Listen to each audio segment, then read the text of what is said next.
Arnaud Montebourg, on va suivre évidemment ce qui se passe au Sénat. À l'instant, le Parti socialiste annonce une majorité absolue au Sénat. On va voir, on vous demandera votre réaction quand on sera sûr du résultat. Pour l'instant, c'est encore un peu prématuré, mais on va aller au Sénat dès que possible pour savoir ce qui s'y passe réellement. Mais on veut vous parler de démondialisation avec Romain Gubert. Romain. Alors, on voulait d'abord écouter Nicolas Sarkozy le 25 septembre 2008, le fameux discours de Toulon. On a pris ces images sur le site internet de l'Élysée, donc l'image n'est pas très bonne, mais la tonalité du discours y est. C'est encore plus vrai dans la finance que partout ailleurs, et qui pourrait admettre que tant d'opérateurs financiers s'en tirent à bon compte, alors que pendant des années, ils se sont enrichis en menant tout le système financier dans la situation où il se trouve aujourd'hui. Il va falloir s'attaquer au problème de la complexité des produits d'épargne, de l'opacité des transactions, de façon à ce que chacun soit en mesure d'évaluer réellement les risques qu'il prend. Il faudra poser des questions qui fâchent, celles des paradis fiscaux. On croirait presque entendre du Arnaud Montebourg, sauf que c'était il y a 2 ans. Il ne s'est pas passé grand-chose. Comment on fait pour réellement transformer, même avec toute la volonté du monde, l'économie et la finance mondiale ? Nous sommes habitués à ce que beaucoup de discours de M. Sarkozy n'aient pas de suite. Donc j'écarterai la similitude avec le discours du président de la République. Ce que je crois, c'est qu'il faut assumer, affronter le conflit avec les puissances financières.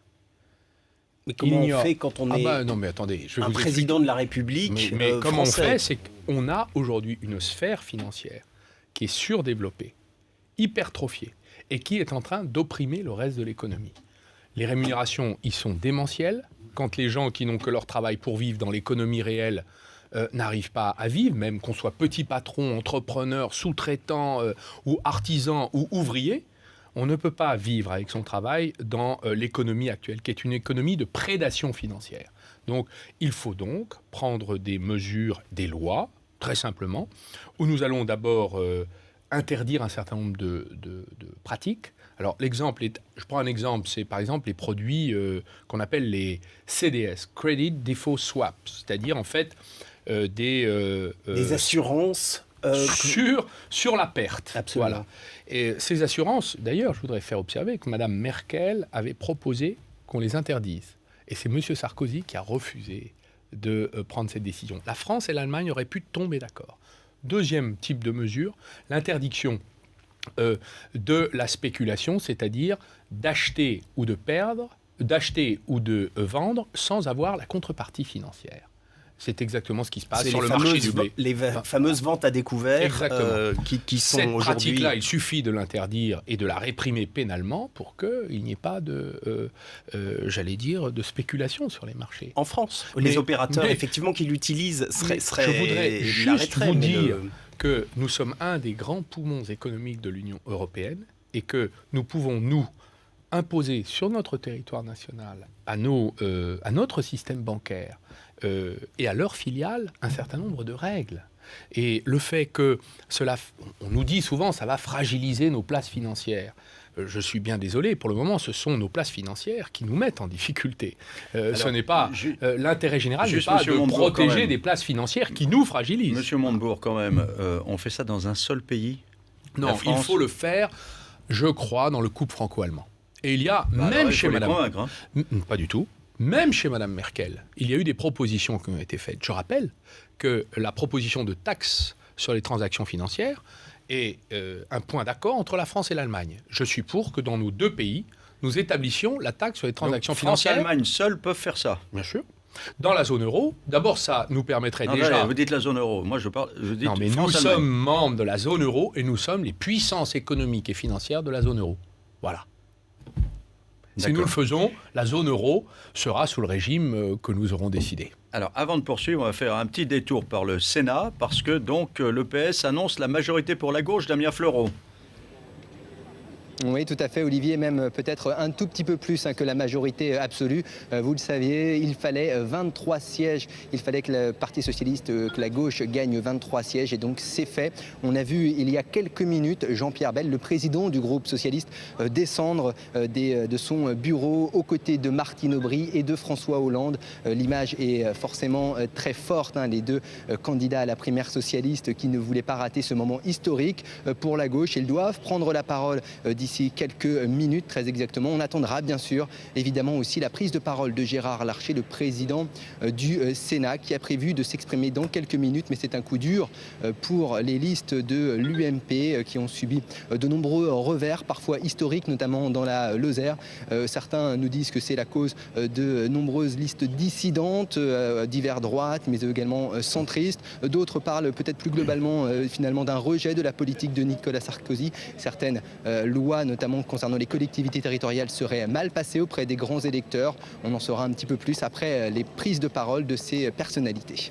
Très bien, on vous retrouve dans quelques temps, Damien Fleureau, pour la suite. Arnaud Montebourg, une première réaction, même si ça n'est pas le PS seul qui a la majorité, il lui faut l'alliance avec les radicaux. Vous êtes confiant ?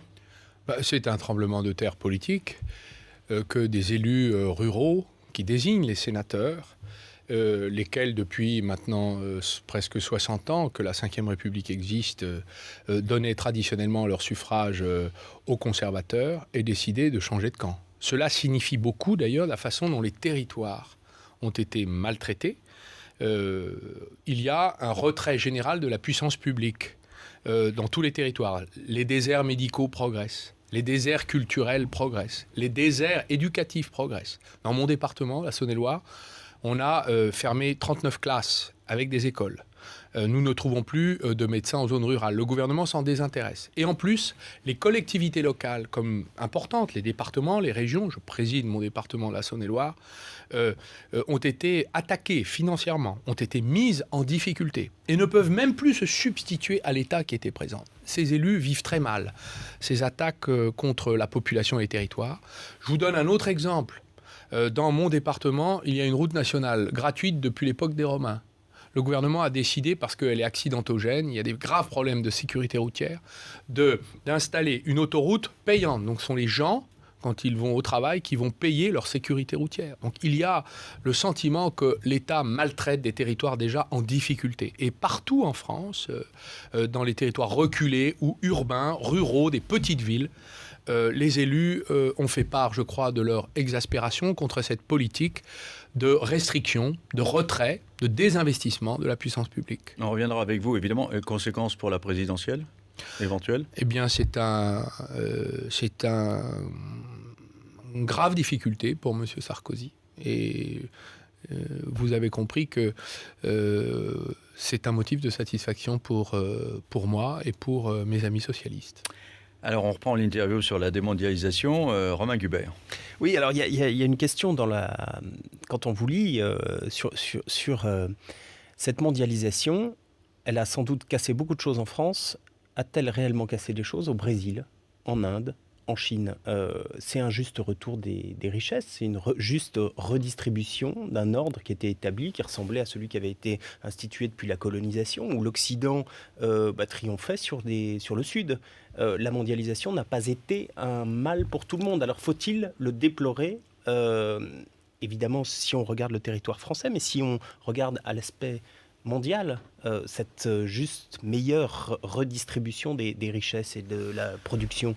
Pour moi, comme pour beaucoup de penseurs de ces problèmes, la mondialisation a été un désastre pour tous les peuples. Pour les Chinois, pour les Indiens, et y compris pour les Brésiliens. Pour les salariés chinois, croyez-vous que la mondialisation ne soit pas un enfer ? Lorsque vous travaillez dans les usines de Shenzhen qui fabriquent les iPhones ou les iPads payés au lance-pierre, et qu'il y a même eu une vague de suicides dans cette usine au point que la direction a mis des filets plutôt que d'augmenter les salaires. Foxconn. Chez Foxconn, le scandale des suicides.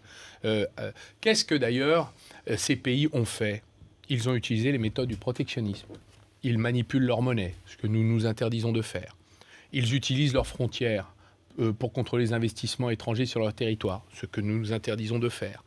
Ils se protègent contre l'intrusion de produits fabriqués en dehors de leur économie, ce que nous interdisons de faire.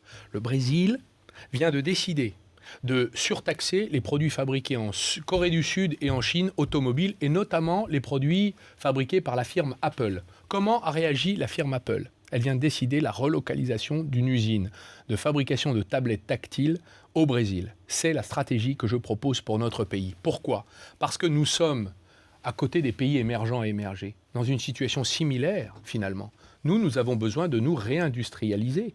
Eux avaient besoin de s'industrialiser, c'est fait, mais nous en avons tellement perdu que nous avons besoin, nous aussi, dans certains de nos territoires où nous connaissons la misère et le sous-développement, il faut le dire, urbains ou ruraux, d'abandon total de l'économie, eh bien, nous avons besoin de nous protéger pour reconstruire notre économie. Je voudrais vous faire entendre un échange que vous avez eu avec Manuel Valls, c'était à La Rochelle. On l'a pas. Bon, alors, vous félicitiez Manuel Valls pour sa citation dans The Economist comme étant un socialiste convaincant, et il vous rétorquait, vous étiez certainement à la une du grand quotidien de Corée du Nord de Pyongyang, et vous partiez tous les deux dans un éclat de rire, mais il y a parfois quand même plus d'acrimonie, puisque Manuel Valls, dans son dernier livre, dit que la démondialisation, c'est une économie qui date de Louis XIV, c'est réactionnaire, dangereux et dépassé. Je crois que, il y a beaucoup d'exagération dans ces mots, et il suffit d'ouvrir les yeux sur ce qui se passe dans le reste du monde. Cela devrait suffire. Il suffit de lire d'ailleurs les livres des penseurs, de Jacques Sapir, en passant par Emmanuel Todd, des économistes, des philosophes, qui tous aujourd'hui défendent la démondialisation. Je peux ajouter Michel Onfray, qui m'a apporté son soutien, ce qui est un honneur pour moi. Et nous pouvons observer aujourd'hui que quelqu'un comme Jacques Attali, qui est plutôt un libéral en économie, a considéré que c'était une idée intelligente. Donc moi je veux bien que Manuel Valls soit l'alpha et l'oméga de la pensée économique mondiale, mais je crois qu'aujourd'hui il y a d'autres penseurs qui d'ailleurs sont aujourd'hui des défenseurs du protectionnisme. Alors, juste un mot pour vous dire quand même, parce que, il y a un événement qui est en train de se produire au Sénat, que Valérie Pécresse, d'une manière subliminale, reconnaît la perte du Sénat pour la droite, puisqu'elle dit regretter et être triste pour Gérard Larcher, le président sortant, et ses équipes. Donc c'est la confirmation à droite que le Sénat va basculer à gauche. Tout à l'heure, vous avez pris ça... vous avez dit, voilà, c'est grave pour Nicolas Sarkozy, ça vous fait pas plus que ça ? Écoutez, je crois qu'il faut exprimer ses sentiments avec un peu de pudeur, de retenue. Je crois que la question n'est pas la joie. La question, c'est qu'est-ce que nous allons faire de nos victoires ? Celle-ci, comme d'ailleurs celle pour laquelle nous sommes tous engagés l'année prochaine. La gauche doit inventer une nouvelle société. Elle ne pourra le faire qu'avec des idées nouvelles, des solutions nouvelles et la population rassemblée. Elle doit mettre en mouvement la société autour de projets révolutionnaires. Révolutionnaire parce que nous n'acceptons plus le monde tel qu'il est. La société aujourd'hui est irrespirable pour les Français qui n'arrivent plus à terminer leur fin de mois le 8 du mois. C'est ça la vérité. Et nous avons accepté ça. Et ça, c'est la mondialisation. L'écrasement des salaires, la valeur du travail piétinée, c'est la mondialisation. Lionel Jospin, quand il était Premier ministre, disait « mais jamais on ne pourra avoir la majorité au Sénat ». C'est fait. Certes, mais ça ne suffira pas. Il nous faut maintenant conquérir la présidence de la République. Alors, Jean-Pierre Bel, qui est le président du groupe PS au Sénat, a réagi tout à l'heure. On l'écoute, il pourrait être le futur président du Sénat. Pour la première fois dans l'histoire de la Ve République, le Sénat va connaître l'alternance. Pour la première fois, le changement est en marche. La gauche vient de gagner ce 25 septembre. Elle vient de gagner les élections sénatoriales. C'est un véritable camouflet pour la droite. Par ce vote, ils ont adressé un message clair et sans appel. Ils ont mis fin à une fatalité, en ouvrant grand les portes du Palais du Luxembourg. Voilà, donc, ce que disait Jean-Pierre Bel. Bon, on va voir si à gauche, tout le monde est d'accord pour que ce soit lui le président, parce que j'ai vu que Catherine Tasca souhaite très bien également être présidente. Donc, ça y est, ça commence. Là aussi, il y a des primaires. C'est normal qu'il y ait des votes et des déterminations selon les règles habituelles dans notre parti. Voilà. On reprend sur la démondialisation, Alors, Romain Gubert. On reprend la démondialisation. Vous nous disiez... moi, ce que je voudrais comprendre, c'est est-ce qu'il y a une fatalité française, finalement, dans la mondialisation ? Quand on regarde certains pays, l'Allemagne, la Suède, ils s'en sortent pas si mal. Ils exportent, ils ont des leaders mondiaux, leurs salariés trouvent beaucoup plus de travail qu'en France. Et puis, alors, quand on écoute le patronat, on nous dit, oui, il y a une fatalité, effectivement, à la situation de la France. Ce sont les 35 heures, les charges trop élevées, etc. C'est quoi, pour vous, cette situation paradoxale de la France qui, même avec l'Italie, perd des points quand elle produit des... Je voudrais d'abord vous dire que l'Allemagne, comme la France, ont 20 milliards de déficit vis-à-vis de la Chine. L'une comme l'autre. Donc la réussite allemande, elle est faite sur nous. C'est-à-dire par une attitude égoïste, une stratégie non coopérative qui a consisté à casser les prix de la protection sociale. Ils ont inventé quand même les 1 euro jobs en Allemagne, où beaucoup d'Allemands aujourd'hui sont dans la difficulté pour accéder à la protection sociale. Donc on ne peut pas considérer que la réussite allemande est une réussite dans la mondialisation, puisque l'Allemagne a exactement le même déficit avec la Chine. Et nous avons les mêmes intérêts stratégiques consistant à devoir nous protéger vis-à-vis de la Chine. L'Italie, l'Espagne, tous ces pays sont exactement dans la même situation vis-à-vis du monde extérieur. Qu'est-ce que je propose ? Le retour, d'une certaine manière, aux sources et à l'esprit du traité de Rome. Qu'est-ce que c'était que le traité de Rome ? C'était la construction européenne où on acceptait de se faire concurrence à l'intérieur si on se protégeait à l'extérieur. Et qu'est-ce que la démondialisation ? C'est la régionalisation de l'économie. C'est-à-dire l'Amérique du Nord, l'ALENA, l'Amérique du Sud, le Mercosur, l'Europe, l'Union européenne, la Chine, qui elle-même est un pays continent, et des négociations d'égal à égal entre ces pays pour que nous ne puissions plus observer ce que nous avons observé dans la mondialisation, des ouvriers européens qui ont 2 siècles de lutte sociale à leur actif, qui sont mis en concurrence déloyale, sauvage, avec des paysans asiatiques payés 40 fois moins cher et traités en esclaves par leur gouvernement. Alors, tout de même. Et qui sont les gagnants de ce système-là ? Les entreprises multinationales et même les nôtres, qui ne payent plus d'impôts en France et qui en plus détruisent des emplois sur notre territoire. Je crois que ce temps-là est révolu. Monsieur Montebourg, l'autre jour à Toulouse, vous avez dit la démondialisation pour Airbus, par exemple, vous étiez à Toulouse, c'est 100% de commandes d'Air France et KLM. J'ai envie de vous dire, le même système, ça veut dire 100% de commandes pour Boeing de la part des compagnies américaines. Mais je vais vous faire la réponse. Airbus, dans 5 ans, sera concurrencé par un Airbus chinois qui coûtera 2 fois moins cher. Et pendant ce temps que nous achetons, nous, des Boeing aux États-Unis d'Amérique, les États-Unis d'Amérique achètent des Boeing et non pas des Airbus. La conséquence de quoi ? C'est que dans 5 ou 10 ans, la place qu'Airbus aura dans le monde aura... dans les compagnies achetées par les compagnies De américaines. moins en moins pour une raison simple, c'est que la guerre entre Boeing et Airbus est une guerre stratégique dans laquelle les États-Unis d'Amérique sont armés et disposent de moyens d'intervenir pour obliger en quelque sorte le marché américain à se protéger. Je voudrais juste ajouter un mot pour vous montrer où nous en sommes de retard par rapport à nos compétiteurs mondiaux. Ce ne sont pas des adversaires américains, ce sont des compétiteurs. Le président des États-Unis d'Amérique a la possibilité de déclarer n'importe quelle entreprise bien stratégique nationale et par simple décision insusceptible du moindre recours devant le moindre tribunal américain, il peut décider que aucun investisseur étranger ne pourra l'acquérir. Ils l'ont fait avec les ports, parce que Dubaï voulait acheter les ports américains. Ils l'ont fait avec le pétrole, parce que les Chinois et une compagnie chinoise voulaient acheter une compagnie américaine. Et vous le faire donc en France. Exactement. Par quoi ? Par une prise de participation de l'État dans les entreprises publiques ? Par une réglementation préférentielle. Une golden share, une action prioritaire Mon programme de démondialisation ne coûtera à rien aux contribuables. Au contraire, il rapportera des droits de douane à la frontière européenne. Il rapportera des ressources à l'État, qui en a bien besoin en ce moment pour désendetter le pays. Donc, je propose que nous prenions des réglementations d'interdiction exactement ce que font les Chinois ou les États-Unis d'Amérique, le Canada, l'Afrique du Sud, le Brésil, l'Argentine, tous les pays. Même le Kenya interdit les importations de lait. Conséquence, ils ont une filière lait florissante.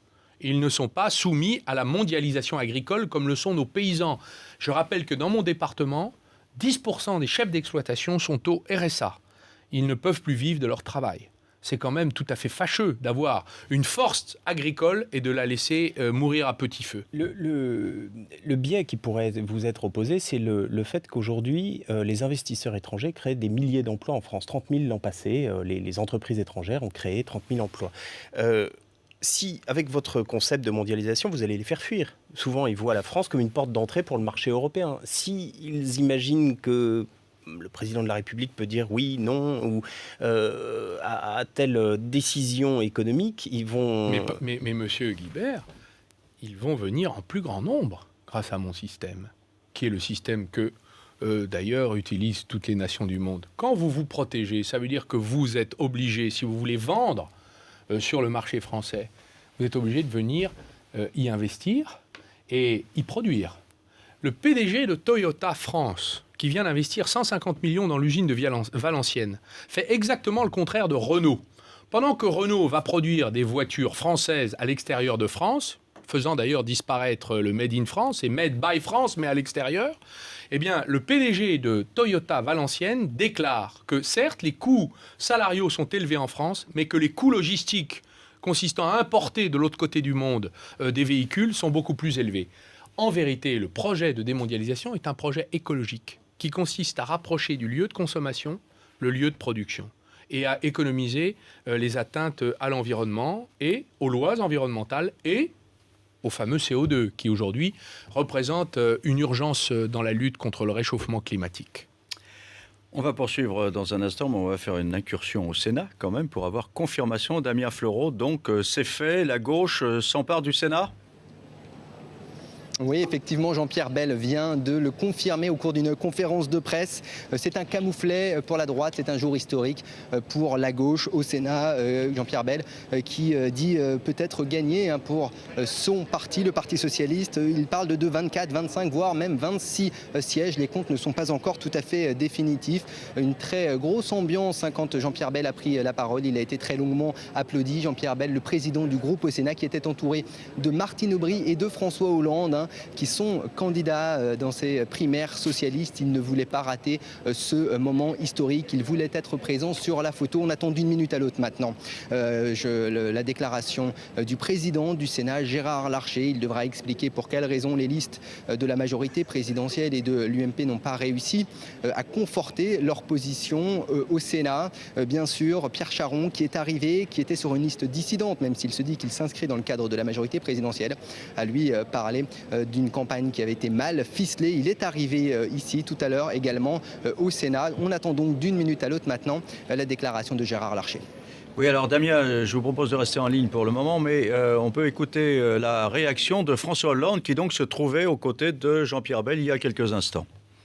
Ce qui compte, c'est que pour le prochain président de la République, s'il est de gauche, c'est vraiment un atout considérable maintenant. Il sait, ce président ou cette présidente, s'il est de gauche, qu'il aura ou elle aura une haute assemblée qui pourra lui permettre de gouverner plus rapidement, plus efficacement et plus solidairement. Et ça, c'est un point très important, y compris dans la campagne présidentielle qui va s'ouvrir. Et la première réaction à droite, celle de Serge Dassault, qui est le doyen maintenant du Sénat, qui a été réélu.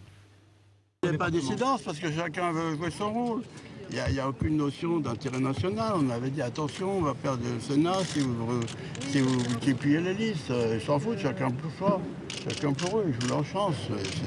C'est pas bon. Voilà. Donc les socialistes se sont mieux organisés parce que ils étaient un, ils étaient deux de justesse, ce qui était d'ailleurs très bien. Mais ils n'étaient pas quatre. Le 4, c'est beaucoup trop. Arnaud Montebourg, ça c'est le comble quand même. Hein. On a rarement entendu quelqu'un de droite dire les socialistes sont bien organisés et nous pas. Je vous le confirme. Les primaires, qu'est-ce que c'est ? C'est le débat sans l'inconvénient de la division et de la discorde. C'est à la fois des choix que les électeurs vont pouvoir faire et ensuite la garantie de l'unité derrière le vainqueur. Donc nous avons inventé une nouvelle forme de faire la politique. Oui, mais quand même, quand on entend comme ça les voix discordantes au sein du PS, on se dit qu'il y a tellement de mal à se trouver un leader pour pouvoir le présenter à l'élection présidentielle. Le PS qui rejette finalement la Ve République, l'idée même de l'homme providentiel. Eh bien, vous aurez un leader dans 3 semaines, Monsieur Mazerolle. Vous pourrez l'inviter sur ce plateau. J'espère être celui-là. Bah, en tout cas, vous y serez, bien entendu, si c'est vous, il n'y a pas de problème.